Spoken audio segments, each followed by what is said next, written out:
Magandang gabi, magandang araw, mga kabunyog. Eto po ulit si Aling Suset. Kumusta po kayo?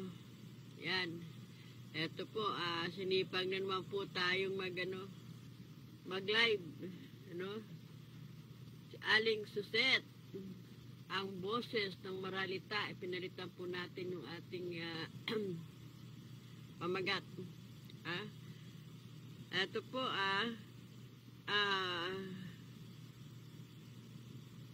dahil sa kapabayaan ng gobyerno, mamayang Maralita nagdurusa. So napansin niyo po mga kabunyog, mga kababayan, mga kabarangay, ang dami-dami na pong mga nangyayari sa ating bansa. Sunod-sunod na kalamidad ang nangyayari sa ating bansa ngayon. Yang lindol na yan, yang lindol na yan, una sa Cebu, ngayon naman sa Davao, ba? Nakakatakot, nakakatakot na. Pero mas sino po yung higit na apektado? Sino po ang higit na apektado sa mga kalamidad na to? Tayo mga mamayang Maralita. Kung inayos po nila yung mga flood control project na yan, yung mga infrastructures na yan, sana, dahil yung mga building marurupok, kaya ang daming mga nagiba ng mga infrastruktura,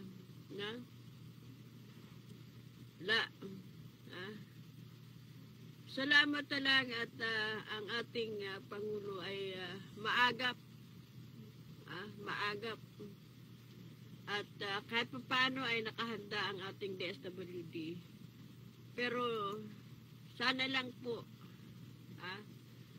ay yung ating mga kababayan ng mga nagiba dyan at sigurado namang wala na silang babalikan doon sa lugar na pinanggalingan nila, ay mabigyan po ng isang maayos, ligtas na relokasyon.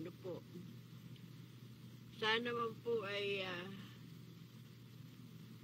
maging maayos yung kanilang titirahan, yung kanilang paglilipatan, kasi alam naman po natin na hindi na talaga yung iba, hindi na po talaga kayang balikan yung bahay na nagkandagiba-giba na. Sana dalangin po natin sa ating Pangulo na yung katiyakan po sa paninirahan at syempre yung kabuhayan, na muli po ay makabangon itong ating mga kababayan. Sunod-sunod yung ating yung nagdaang bagyo, yung mga apektado sa baha, na wash out yung kanilang mga kagamitan, yung kanilang mga bahay. Sumunod naman itong lindol, itong lindol na 6.9 sa Cebu, sumunod sa Davao. Sana po mga kabunyog, mga kababayan, wag po nating kalimutan lagi ang Panginoong, sapagkat siya lamang po yung makakapagligtas sa atin. Siya lang po. Kaya ito na po yung ito na po yung panahon siguro, yung sinasabi nilang revelation. Ito na yung pagbabalik loob, sa nangyayaring mga hindi maganda sa ating bansa, yung usapin ng corruption, parang lahat na yata apektado,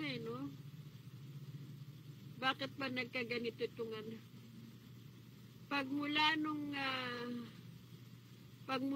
2016, dinapuan tayo ng 2016, 17, 18, 19, ang dami na pong mga dumapo sa atin na hindi magandang mga virus. Lalong-lalo na yung 2019, 2020, yung pandemic time. Para tayo mga robot. Pero sa awa ng Panginoon, kahit pa paano nakakasurvive pa rin tayo. Kaya lang, sana itong ating mga taong gobyerno, yung mga naglilingkod dyan sa mataas na posisyon, yung ating mga senador, yung ating mga congressman, maawa naman po kayo.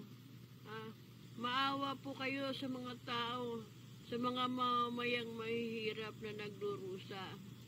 Kayo ang nagpapasasa doon sa mga ibinabayad naming tax. Kayo ang nagpapasasa. Kami ang naghihirap. Kami ang nagdurusa. Kaya, mga kababayan, mga kabunyog,